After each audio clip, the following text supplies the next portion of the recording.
Locked On Podcast Network presents Locked On Sports Today. Wemby returned, De'Aaron Fox stepped up, and the Spurs had the Blazers on the ropes after going up 3-1 last night. Also, the Jags went way away from the consensus board to pick their draft targets. And it sounds wrong, but the Cleveland Browns might have crushed the NFL draft. I'm Peter Bukowski, starting your day with the can't-miss stories and biggest debates in sports. You're Locked On Sports Today. Searching all major sports. Found. Let's start with the biggest story.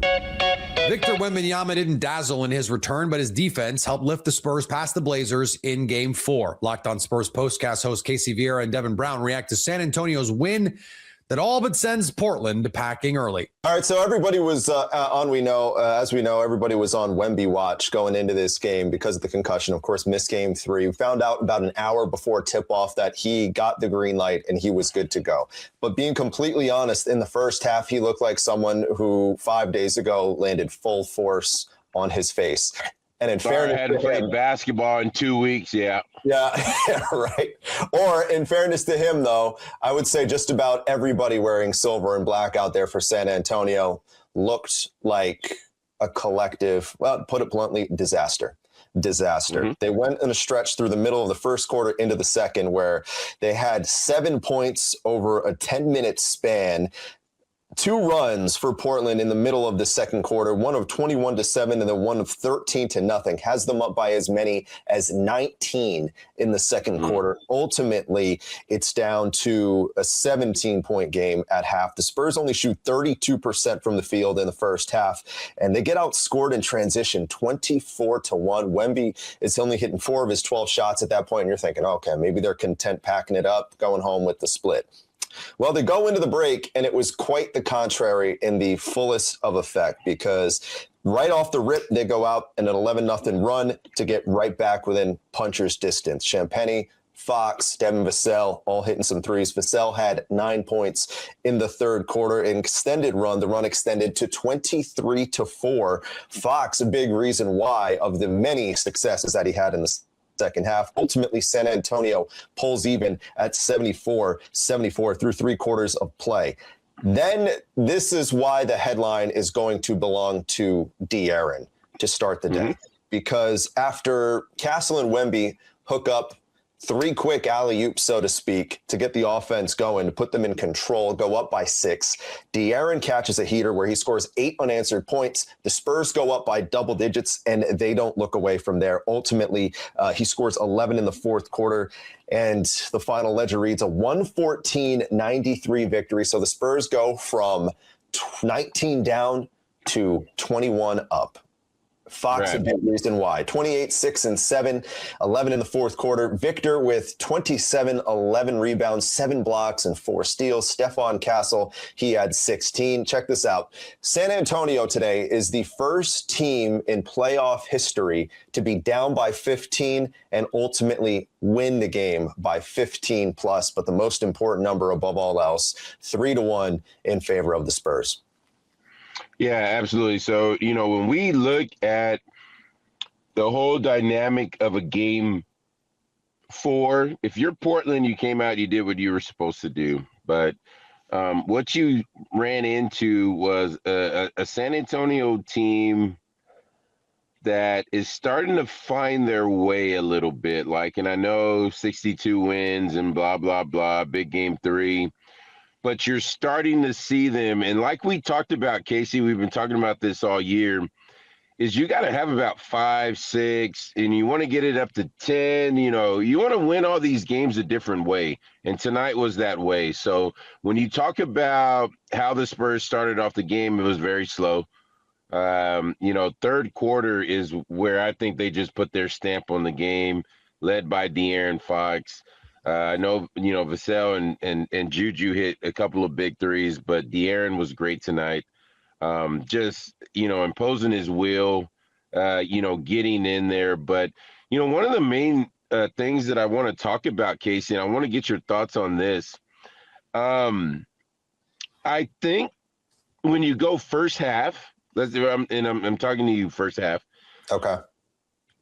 When you talk about Coach Mitch, and I know he's a young coach and things like that, let me get your thoughts on this. When the team is struggling like they were, why don't you pull Wemby out, go at a lineup that kind of finished game 3, and let Wemby watch a little bit to get his rhythm? Like, for superstar players, they can watch, 5 or 6 possessions, and then you put them back out there. I felt like Mitch, pushed him a little bit to get him in rhythm instead of letting him find his rhythm. Stay up to date all year on the San Antonio Spurs by subscribing to Locked On Spurs on YouTube or your favorite podcast app. Your Locked On Sports today. Coming up, the Jags had a draft. Before we get to that, the Raptors evened up their series with the Cavaliers. The NBA playoffs are rolling along where every possession matters, every matchup is magnified, and every game can swing a series. And right now, FanDuel is giving new customers a great way to get in on the action. You can bet just $5 and get $250 in bonus bets if your first bet wins. The app makes it easy to follow the action with player stats, trends, and matchups all in one place. And during the playoffs, that extra insight really matters. Whether you're looking at stars, role players, or key moments, it just makes the entire playoff experience more engaging from start to finish. Head to FanDuel.com to get started. FanDuel, play your game. The Raptors took game 4 in a thriller to even the series at 2 apiece with the Cavs. Sometimes you just gotta win ugly. Sean here, riding the train home from the Toronto Raptors. Game 4 win over the Cleveland Cavaliers, 93-89, in an absolute rock fight of a game. Both teams shot miserably. The Raptors in this game had the single worst shooting game for a team to win a playoff game since 1978. It was that bad, and yet, because of some timely offense in the fourth quarter, and because of some, frankly, unbelievable defense on the part of Scotty Barnes, Colin Murray-Boyles, Jamal Shed on down the line, the Raptors are going back to Cleveland, and I think they can win this series. They are certainly not the favorites. The Cavs still should win this series based on talent, but the way the Raptors have played, frankly, the last 3 games, even though they lost game 2, it's been a series played on the Raptors' terms over the last 3 games, and it has been just a really, really encouraging, inspired showing from a team in its first playoff run as a group. Colin Murray-Boyles, I think, was a real standout again. Shocker, 15 points, 10 boards, had a crazy putback dunk in the fourth quarter to kind of kickstart a 17-5 run to close the game for the Raptors. And then he had a stop on Donovan Mitchell in space in the final minute. Raptors up 3. And it's just Donovan Mitchell against Colin Murray-Boyles, and there was nothing doing for Mitchell. Couldn't get any separation, forces up a tough shot that he leaned into Colin Murray-Boyles trying to bait the foul, didn't get it, misses. The Raptors hang on, hit some free throws, win the game. This team, man, they are getting everything you could possibly want out of a first playoff experience. At this point, it's kind of gravy from here. You would have said like a spirited first-round loss is kind of the ceiling for this team. Well, they've reached it, and now they want more. I'll have it all broken down on Monday's Locked On Raptors. Be sure to tune in. Despite all their injuries, the Lakers look to complete the sweep of the KD-less Houston Rockets. This is Andy Kamenetsky, co-host of the Locked On Lakers podcast. The Lakers lose 115-96 to the Rockets in Houston. There will be a game 5, no sweep for the Lakers. And from minute 1, they looked like the older team that was still fried from having played an overtime game 48 hours earlier. They were continually a step slow. The execution was raggedy. They turned the ball over 24 times, surrendered 30 points in the process. In particular, LeBron James looked absolutely gassed. 2 of 9 from the field for 10 points. He did not score a second basket until the fourth quarter. He had 8 turnovers. The best Laker on the floor had been DeAndre Ayton with 19 points and 10 rebounds until he was ejected for a very, very laughably weak flagrant 2. The Lakers will, though, have a few days to rest, regroup, hopefully with Austin Reeves suited up and ready to go. For more Lakers coverage, make sure you watch Locked On Lakers on YouTube and listen wherever you get your podcasts. Over on the diamond, the Dodgers blanked the Cubs. Disappointing last couple of days in LA for the Chicago Cubs. I'm Sam Olber from the Locked On Cubs podcast. Look, the winning streak wasn't going to last forever. They got beat up on Saturday. Sunday, I think, was a far more disappointing game. Felt like a winnable game on paper. Cubs had plenty of opportunities early, got the first 2 guys on to start the game, had the bases loaded, 1 out with the top of the order coming up, and just couldn't deliver, couldn't score, couldn't get runs home with runners in scoring position. We obviously know that story. Look, a lot of people will say, well, hey, you had a 10-game winning streak, which is great, but look who you played against. The Mets are struggling. The Phillies are struggling. Look, it's hard to beat a team it's hard to beat a AAA team 10 straight times in baseball. It's very hard. You can't take anything away from that win streak. Cubs got to regroup now. They go to San Diego. They got some more bad news today. One of their up-and-coming relievers, Riley Martin, went to the IL. So, not a great Saturday and Sunday for the Cubs, but still a great winning streak, which more than salvaged a bad start. And they'll get back on track. Shota pitched today. I didn't think he pitched poorly. His line wasn't great. Just had a rough first inning, but his stuff still checks out. And we'll see how the Cubs do in San Diego.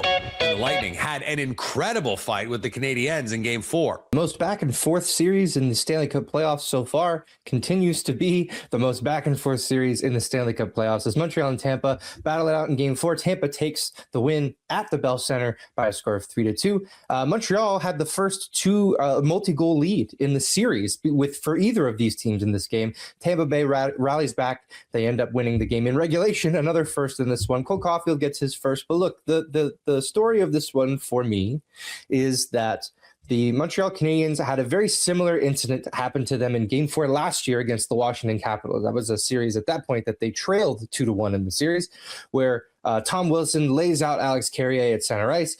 Maybe could have been a penalty. No penalty called.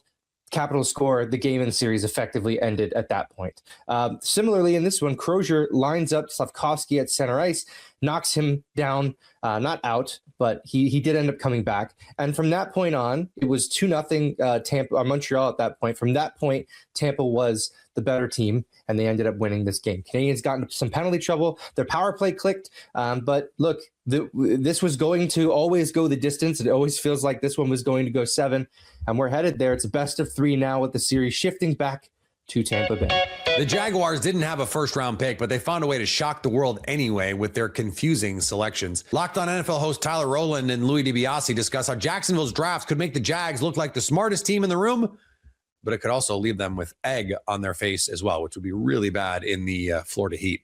It's just what it is. I got to tell you, I think that is about as low as I could think Tony would be without outright saying the draft. Mr. Titans guys really enjoying this, huh? I mean, absolutely hilarious. The Jaguars just do this thing, man. They did it last year with Travis Hunter, and they're like, we're so committed. This guy is a generational talent, play on both sides of the ball. Now it's already over. Now he's just going to be focusing on cornerback. He got hurt because he was already a skinny, thin-built guy. Crazy to trade up and do all that for a guy like that. Just doesn't make a lot of sense. But you add in this draft, they take 2 tight ends. Tony's coming out of the draft like, yeah, they gotta hit off-ball linebacker, and they gotta hit running back, and they gotta hit edge again. Like, I just have absolutely hated the Jacksonville Jaguars all season. I don't think they've got better. I think they've actively gotten worse.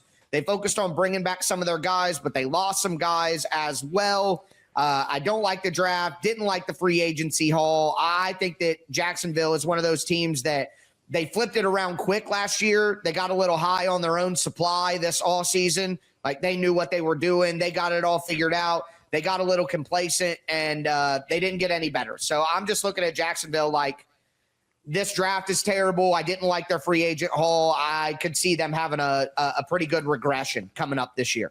Yeah, I could see that. I still like some of their pieces on both sides of the ball, but overall, I think Roster's Gladstone still is good. Yeah, I think Gladstone, though, is trying to be the smartest guy in the room, right? He's trying to be the smartest guy in the league and zig when the rest of the league zags. And look, there's certain teams that have earned that reputation, that right, if they do that, to trust them and their approach. But I don't know if Gladstone and the Jaguars have kind of earned that benefit of the doubt yet, right? I think you can debate about the consensus board back and forth. I do believe it works. Most of the time, if you stick with the consensus, it works. The team I cover, the Philadelphia Eagles, Howie Roseman, who now is seen as like the best GM in football, from 2016 to 2020, like 4 to 5 draft classes, was a really bad drafter because he kind of did what the Jaguars are doing. Eventually, he just kept it simple. He stuck with the consensus. He took the best players from the best schools, Alabama and Georgia, the SEC, the Big Ten, and it's worked out really well for 5 years. So you don't always have to follow the consensus, but I do think there's a reason it is the consensus. So yeah, I think a lot of these picks were reaches. I like the Pregnon pick, but I mean, there was like 5 tight ends I liked better than their second round selection. Albert Regis in the 3rd round is crazy to me. I don't know. Yeah, I just think a very head scratching approach with Jacksonville. But again, I think it's all about Gladstone trying to prove himself in the league. Yeah, it seems, it does scream like we got it figured out and you guys don't. He's trying to be the Moneyball guy in the NFL, you know? Yeah, and listen, the consensus thing for me, everybody's debating the consensus board. And look, I'm not trying to say that people in the media that grade these players know better than the NFL teams, but I also would say that, like you mentioned, Howie Roseman is the best general manager in the NFL, maybe the best drafter in the NFL, maybe one of the best drafters in NFL history. And he picked Jalen Reagor over Justin Jefferson. So it's like, it would not be that out of bounds to think that a media consensus board with some of the, you know, like some of the top names that cover the draft, having all of their rankings averaged out to place these guys. And it's not that insane to think that that would be smart. It's not that insane to think that the consensus board would be not terrible. And again, I feel like when you have something like this, the easy thing to do is point out, oh, well, the consensus board had this guy ahead of this guy, and that was wrong.